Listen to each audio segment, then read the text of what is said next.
Everyone, स्वागत है आप सभी का एकेडमिक विंग्स के यूट्यूब चैनल पे। आज हम लोग स्टार्ट करने वाले हैं salient features of Indian constitution. इसका जो नेक्स्ट पार्ट है हमारा, यानी कि 7th पार्ट, उसके बारे में उसमें हम लोग देखने वाले हैं सिंगल सिटीजनशिप। सिंगल सिटीजनशिप के बारे में हम लोग चर्चा करेंगे। सिंगल सिटीजनशिप कहने का क्या अर्थ है? इसका अर्थ है एकल नागरिकता। अब इसमें एकल नागरिकता वाला जो ये सिस्टम है, ये हमारे कॉन्स्टिट्यूशन में थोड़ा सा कंफ्लिक्टिंग चीज है।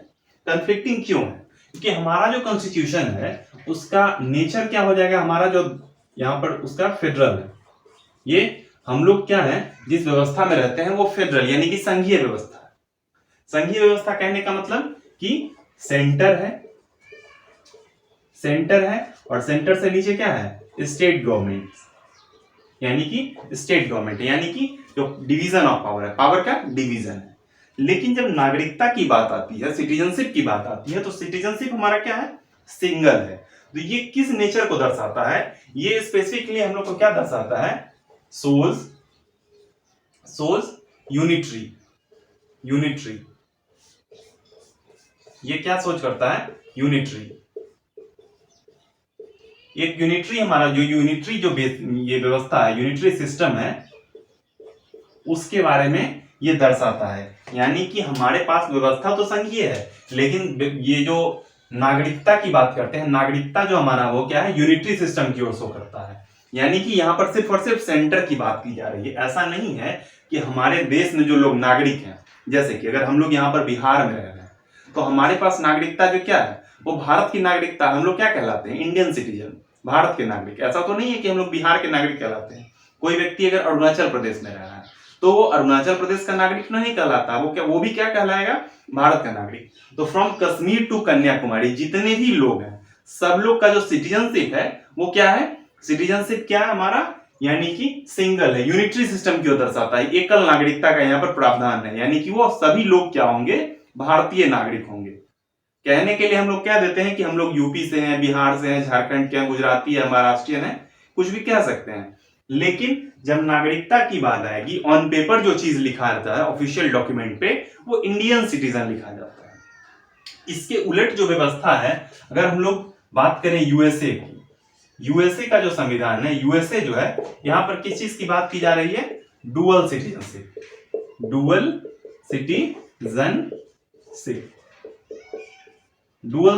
की बात की जा रही है। डुअल सिटीजनशिप कहने का मतलब कि अमेरिका में अगर कोई व्यक्ति रह रहा है तो वो अमेरिका का नागरिक होने के साथ साथ वहां का अगर किसी और प्रोविंस की, किसी और प्रांत की बात की, जैसे कि अगर कोई व्यक्ति कैलिफोर्निया में रह रहा है तो वो उस प्रांत की ही नागरिकता उसके पास होगी, और उस प्रांत में कुछ स्पेसिफिक उसको अलग से अधिकार दिए जाएंगे, कुछ स्पेसिफिक राइट्स दिए जाएंगे। यानी कि जब वोटिंग जो करेगा वो व्यक्ति, तो प्रांत में जो इलेक्शंस होंगे तो उसके लिए उसके पास अलग वोटिंग आईडी होगा, और जो सेंट्रल लेवल पे यानी कि ओवरऑल जो अमेरिका में जो वोटिंग होगी उसके लिए उसके पास अलग से आइडेंटिटी कार्ड होंगे। लेकिन हम लोगों के यहाँ क्या व्यवस्था है कि हम लोगों का जो वोटर आईडी कार्ड होता है वो एक ही वोट होता है। जो एमएलए का इलेक्शंस होता है, यानी कि विधानसभा का चुनाव जो स्टेट लेवल पे, उसमें भी उसी वोटर आईडी के माध्यम से हम लोग वोटिंग करते हैं। और जो एमपीज का जो इलेक्शन होता है, जो प्रधानमंत्री यानी कि लोकसभा का जो चुनाव होता है, उसमें भी उसी वोटिंग आईडी के थ्रू हम लोग वोटिंग करते हैं। तो हमारे यहाँ क्या सिस्टम है? सिंगल सिटीजनशिप का ही, एकल नागरिकता का ही हमारे पास प्रावधान है, ये सिटीजनशिप। इसमें भी आर्टिकल 5 से लेकर के आर्टिकल 11 तक सिटीजनशिप की बात की गई है। उसके बारे में हम लोग स्पेसिफिक सिटीजनशिप के वीडियो लाएंगे, तो उसमें हम लोग इसको देखेंगे। अब नेक्स्ट प्रोविजन जो है हमारा, वो नेक्स्ट प्रोविजन क्या है? इंडिपेंडेंट बॉडीज के बारे में। इंडिपेंडेंट यानी कि कुछ स्वतंत्र निकाय है हमारे संविधान में, इसकी व्यवस्था की गई है, जो एग्जीक्यूटिव, जुडिशियरी और लेजिस्लेटिव, इस तीनों के जो ऑर्गन है, इसके अलावा भी कुछ जो और काम है उनको पूरा करने के लिए इंडिपेंडेंट बॉडी, यानी कि हम लोग अगर बेसिक लेवल पे इसको समझे तो ब्यूरोक्रेसी के बारे में कह सकते हैं। ये सारी कॉन्स्टिट्यूशनल बॉडीज हैं। इसका कुछ क्या हम लोग एग्जाम्पल देखते हैं। जैसे कि हम लोग अगर बात करें एक इलेक्शन कमीशन की, इलेक्शन कमीशन, अगर हम लोग इलेक्शन कमीशन की बात करें, इसका जो आर्टिकल है, ये कौन सा आर्टिकल है? Article 324, article 324। इसके अलावा आर्टिकल 326 भी है, लेकिन वो जो आर्टिकल 326 है वो क्या है, उसमें इसका वर्किंग दिया हुआ। हम लोग बेसिकली अगर इलेक्शन कमीशन से रिलेटेड आर्टिकल पूछे तो आर्टिकल 324 को ही हम लोगों को जानना है। तो इलेक्शन कमीशन जो है ये क्या है? आर्टिकल 324 के तहत जो राष्ट्रपति का चुनाव है वो करवाती है, जो मेंबर ऑफ पार्लियामेंट के चुनाव है, जो विधानसभा, जो एमएलए जो चुनने के लिए जो ये इलेक्शंस होते हैं या फिर और भी जो भी इलेक्शंस होते हैं, उसके लिए क्या है, इलेक्शन कमीशन की फ्री एंड फेयर वे में, फ्री एंड फेयर मैनर में हम लोगों का जो इलेक्शन है उसको कंडक्ट करवाए। तो इसके लिए एक इलेक्शन कमीशन है। उसके अलावा भी कुछ बॉडीज है, जैसे कि अगर हम लोग बात करें तो एक यूपीएससी, यूपीएससी भी एक बॉडी है।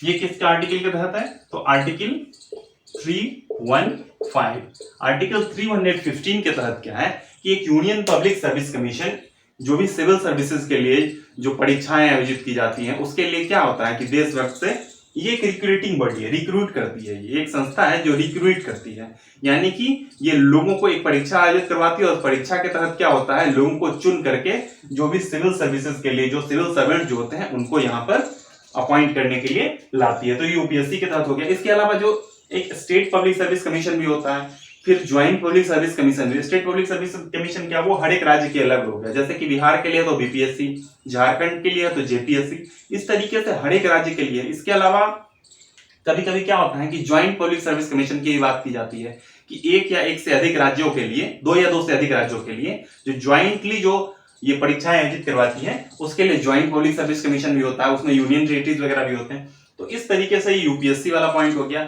एक हम लोग और देखते हैं, वो क्या है, वो है कैग। कैग, ये जो कैग है ये कंट्रोलर एंड ऑडिटर जनरल, इसका कौन सा आर्टिकल है, तो ये आर्टिकल 148, आर्टिकल 148 के तहत क्या होता है कि हम लोग कैग के बारे में पढ़ते हैं, कंट्रोलर एंड ऑडिटर जनरल। इसको एक तरीके से गार्जियन ऑफ जो ऑडिट जो होता है, जो पर्स जो होता है, पब्लिक पर्स जो होता है, उसका गार्जियन इसको माना जाता है, ये कंट्रोलर एंड ऑडिटर जनरल को। इन लोगों को जो ये एक जो हम लोगों ने यहाँ पर देखा इंडिपेंडेंट बॉडी, इंडिपेंडेंट इन लोगों के पीछे क्यों लगा हुआ, इंडिपेंडेंट क्यों है, तो इंडिपेंडेंट इसलिए है कि इनके ऊपर किसी भी तरीके का प्रेशर नहीं होता है। प्रेशर इसलिए नहीं होता है कि कॉन्स्टिट्यूशन में इस तरीके के कुछ प्रोविजंस दिए गए, जैसे कि इनका जो टेन्योर है, इनका जो कार्यावधि है वो क्या है, फिक्स्ड है। ऐसा नहीं है कि इनके ऊपर प्रेशराइज करके इनसे काम निकलवाने के लिए जो पॉलिटिशियंस है इनके वर्किंग आवर को, इनका जो मतलब टेन्योर है उसको आगे पीछे कर सकते हैं, उसको खिसका सकते हैं। अगर एक सर्टेन एज के बाद इनका जो रिटायरमेंट है तो उससे पहले इनका नहीं हो सकता जब तक ये न चाहे तब तक। इनका जो ये सैलरी वगैरह वो भी फिक्स आता है और उसका जो ये आता है वो consolidated fund of India, consolidated funds of India से आता है, तो वो पार्लियामेंट के वोटिंग के थ्रू नहीं होता, तो वहां भी जो पॉलिटिकल जो इन्वॉल्वमेंट है वो नहीं रहेगी। तो इस तरीके से इलेक्शन कमीशन ऑफ इंडिया होगा, यूपीएससी हो गया, कैग हो गया, और भी कई सारी जो संस्थाएं हैं उनको हम लोग स्वतंत्र निकाय कहते हैं, इंडिपेंडेंट बॉडीज। ये भी हमारे कॉन्स्टिट्यूशन में एक प्रावधान दिया गया है। तो इस तरीके से हम लोगों ने जो दो इंपॉर्टेंट जो प्रोविजंस थे, फीचर्स थे, उसको हम लोगों ने देखा। इससे आगे के प्रोविजंस को हम लोग नेक्स्ट वीडियो में देखेंगे। Thank you.